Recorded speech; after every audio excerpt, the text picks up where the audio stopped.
Good morning family of God. एक बार फिर से आपका स्वागत है आज के इस मॉर्निंग डिवोशन में। आज का वचन पाया जाता है प्रेरितों का काम उसका 16 अध्याय उसकी 31 पद। यहाँ से लिखा है, उन्होंने कहा प्रभु यीशु मसीह पर विश्वास कर तो तू और तेरा घराना उद्धार पाएगा। यह समय की बात है जब सुसमाचार प्रचार के कारण फिलिप्पी नगर में, जो मकदूनिया प्रांत का विशेष नगर है, पौलुस को सिलास को बंदीगृह में डाल दिया गया था। तो इस अवस्था में भी ये परमेश्वर की भजन कर रहे हैं, स्तुति कर रहे हैं, प्रशंसा कर रहे हैं। और जब वो परमेश्वर की स्तुति कर रहे थे, एक बड़ा भूकंप आता है, बंदीगृह की नींव हिल जाती है, सारे दरवाजे खुल जाते हैं, यहाँ तक सारे कैदियों के बंधन भी खुल जाते हैं। और जब दरोगा इस बात को देखता है तो ऐसा लिखा हुआ है वो अपने आप को घात करना चाहता है।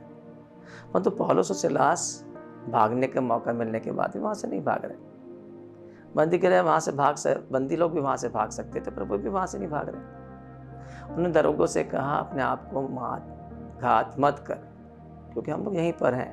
क्योंकि दरोगों ने सोचा कि अब तो जेल के दरवाजे खुल गए हैं, कैदी भाग गए हैं, मेरे ऊपर बड़ा आरोप लगेगा, मेरे ऊपर मुकदमा चलेगा, मुझे मार डाला जाएगा। परंतु अपनी बेइज्जती से बचने के लिए वो अपने आप को घात कर रहा है। परंतु यीशु यहाँ पर पौलुस क्या कह रहा है उससे, जब दरोगा उससे पूछता है सज्जनों उद्धार पाने के लिए मैं क्या करूं, तो पौलुस से क्या कह रहा है? पौलुस से नहीं कह रहा है कि तू इतना प्रार्थना करेगा तो तेरा उद्धार हो जाएगा, इतने धार्मिकता के काम करेगा तो तेरा उद्धार हो जाएगा, या तो यहूदी बन जाएगा, इजरायली बन जाएगा तब तेरा उद्धार हो जाएगा, या तो बहुत दान देगा तेरा उद्धार हो जाएगा। यहाँ पर पौलुस उससे कह रहा है केवल यीशु मसीह पर विश्वास कर, ना केवल तू और तेरा घराना भी उद्धार पाएगा। उस समय में, जातियों के समय में, ये समझा जाता था जैसे हम काम करेंगे अपने कामों के द्वारा हम उद्धार पा सकते हैं, हमारे अच्छे काम होंगे, खुदा प्रसन्न हो जाएगा, ईश्वर प्रसन्न हो जाएगा, भगवान प्रसन्न हो जाएंगे, तो हमको शायद उद्धार मिल जाए, मोक्ष मिल जाए। परंतु यहाँ पर पौलुस इस सच्चाई को जब उस पर प्रकट करता है, वह पूरे परिवार सहित विश्वास करके उद्धार को प्राप्त करता है। इसका मतलब से पूरे परिवार सहित सुसमाचार को सुना। तो आपका विश्वास ना केवल आपका उद्धार कर सकता है, परंतु आपके पूरे परिवार को भी नाश होने से, नरक में जाने से बचा सकता है। आपको पता है यीशु मसीह के समय में एक स्त्री थी, कनानी स्त्री थी, सुरफुन्नी की जाति स्त्री थी, इजरायली नहीं थी, यूनानी थी। वो यीशु मसीह के पीछे चिल्ला रही है, हे यीशु दाऊद की संतान मुझ पर दया कर। लोगों ने उसे रोका, चेलों ने उसे रोकना चाहा, यहाँ तक चेले यीशु मसीह से पास आके कह रहे हैं इसे विदा कर, ये बहुत परेशान कर रही है। यीशु मसीह क्या कह रहे हैं, मैं तो केवल इस्राएलियों के लिए भेजा गया हूँ। तब स्त्री आके यीशु मसीह के पैरों पर गिर जाती है, वो कहती है मेरी स्त्री को बचा, मेरी बेटी को बचा ले, क्योंकि उसकी बेटी को दुष्ट आत्मा सता रहा था। यहाँ फिर हम देखते हैं एक बार वो स्त्री की बेटी वहाँ नहीं पहुँची, जिसको दुष्ट आत्मा लगा वहाँ पहुँच नहीं सकती थी, वो प्रार्थना नहीं कर रही है। वो तो उसके बिहाफ में उसकी माँ यीशु मसीह के पांव पर गिरकर प्रार्थना कर रही है, विश्वास के कारण, क्योंकि उसको विश्वास है कि यीशु मसीह ही मेरी बेटी को ठीक कर सकते हैं। और उसके विश्वास के कारण उसने अपनी बेटी को बचा लिया। मरकुस के 9 अध्याय में फिर हम एक बार देखते हैं एक पिता कैसे अपने बेटे के लिए प्रार्थना कर रहा है। वो यीशु मसीह के पास आके कह रहा है मेरे बेटे को बचा लिया, यदि तू कुछ कर सकता तो कर। यीशु मसीह क्या कह रहे हैं, विश्वास करने वालों के लिए सब कुछ हो सकता है। फिर से इस बेटे में मिर्गी आती है, ये बार बार आग में गिर जाता है, पानी में गिर जाता है। ये यीशु मसीह के पास नहीं आया, यीशु मसीह प्रार्थना नहीं कर रहा, यीशु मसीह के चरणों पर नहीं गिरा हुआ है, परंतु उसका बाप उसके बिहाफ में प्रभु के पास आया है और उसके बिहाफ पे प्रभु से जब विनती कर रहा है, प्रभु यीशु मसीह ने उस पिता के विश्वास के कारण उस बेटे को बचा लिया, दुष्ट आत्मा को निकाल दिया। हम बार बार बाइबल में देखते हैं आप अपने परिवार के लिए मध्यस्थता कर सकते हैं, आप अपने परिवार के उद्धार के लिए विश्वास कर सकते हैं। भले कुछ लोग अभी विश्वास ना भी करते हों, भले कुछ लोग अभी सुसमाचार पर जानते भी ना हो।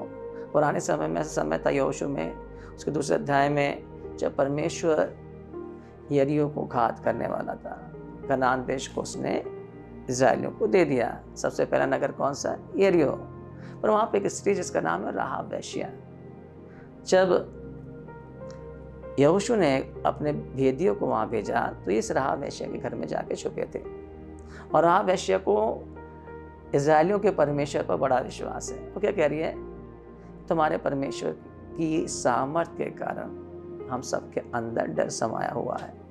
हमारे सारे देश के लोग डरे हुए हैं कि तुम्हारा परमेश्वर ही सारी सृष्टि में जीवित परमेश्वर है। कैसे समुद्र को दो भाग कर दिया, कैसे तुमने बशान के राजा को और सिहोन के राजा ओग को हरा दिया। सो उसके अंदर डर है, पर उसने क्या किया? विश्वास की कदम को उठाया। उसने कहा तुम मुझसे प्रतिज्ञा करो कि तुम मुझे और मेरे घराने को नाश नहीं करोगे। जब परमेश्वर तुमको देश दे रहा है तो मुझको और मेरे घराने पर रहम करोगे। तो उन दोनों भेदियों ने क्या कहा? यदि कोई भी व्यक्ति इस छत के नीचे रहेगा वो घात नहीं किया जाएगा। और चिन्ह के रूप में एक लाल रंग की डोरी वहाँ पर उन्होंने लटका दिया कि ये घर है, इसके अंदर जो भी रहेगा वो नाश नहीं किया जाएगा।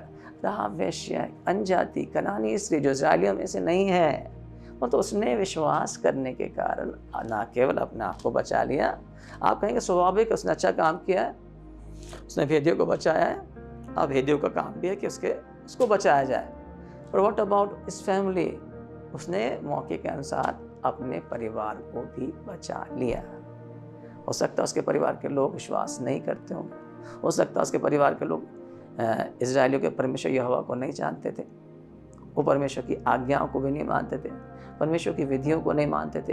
ये मूर्ति पूजक थे, वे कनानी देवताओं की आराधना किया करते थे। फिर भी जब इस यरीहो को यहोशू ने बर्बाद किया, आग के हवाले सौंप दिया, पूरे यरीहो नगर में आग लगा दी, किसी को भी जीवित नहीं छोड़ा गया। जैसा परमेश्वर ने आज्ञा दी थी, छोटे से लेकर बड़े तक सबको घात कर दिया गया, कोई भी जीवित नहीं बचा। तो यहाँ हम देख रहे हैं कि राहाब वेश्या का परिवार बच गया। क्यों? राहाब वेश्या के विश्वास के कारण उसने अपने परिवार को बचा लिया। क्या आपको पता है आप अपने परिवार को बचा सकते हैं? आप अपने परिवार के बिहाफ पे परमेश्वर के सामने खड़े हो सकते हैं। आप अपने परिवार के उद्धार के लिए परमेश्वर के सामने विनती कर सकते हैं, विश्वास से प्रार्थना कर सकते हैं, क्लेम कर सकते हैं। भले ही अभी आपका बच्चा परमेश्वर में ना हो, भले ही आपका पति परमेश्वर में ना हो, भले ही आपके माँ बाप परमेश्वर में ना हो, बेटे बेटियाँ प्रभु को नहीं जानते हो, गलत रास्ते पे चल रहे हो, अभी परमेश्वर से दूर रहे हो, गंदी आदतों में पड़े हो सकता है शैतान की गुलामी में, बंधनों में पड़े हो, और तो आपकी प्रार्थना है, आपका विश्वास आपके बच्चों को उद्धार कर सकता है, आपके पति को बचा सकता है, आपके घर में शांति ला सकता है, अनंत आग से बचा सकता है। जैसे राहाब वेश्या ने उस बड़ी आग से जो यहोशू ने लगाई थी अपने बच्चों को बचा लिया, आप अपने बच्चों को भी बचा सकते हैं, क्योंकि हमारा परमेश्वर प्रार्थना का सुनने वाला परमेश्वर है। जब उसने यहाँ पे कहा है तू विश्वास कर, तो तू ना केवल तू और तेरा घराना भी उद्धार पाएगा। वो तो केवल अपने बारे में पूछ रहा था, ए भाइयों, ए सज्जनों, मैं उद्धार पाने के लिए क्या करूं? और इसके केवल तू नहीं, तेरा परिवार भी उद्धार पाएगा यदि तू यीशु मसीह पर, उसके प्रेम पर, उसकी सामर्थ पर, उसके पुनरुत्थान पर विश्वास करेगा। क्योंकि यीशु मसीह ने ना केवल हमारे लिए, संपूर्ण जातियों के लिए, पापियों के लिए, अनजातियों के लिए, चाहे किसी भी समाज के हो, किसी भी जाति के ना हो, अपने लहू को बहा दिया है ताकि वे सबको बचा लें। आप भी अपनी प्रार्थनाओं के दौरान अपने परिवार को अनंत आग से बचा सकते हैं, क्योंकि आपका परमेश्वर उस कनानी स्त्री की प्रार्थना को सुनता है, क्योंकि आपका परमेश्वर पिता की प्रार्थना को सुनता है, आपका परमेश्वर राहाब वेश्या की प्रार्थना को सुनता है। तो फिर आपकी प्रार्थना क्यों नहीं सुनेगा? God bless you.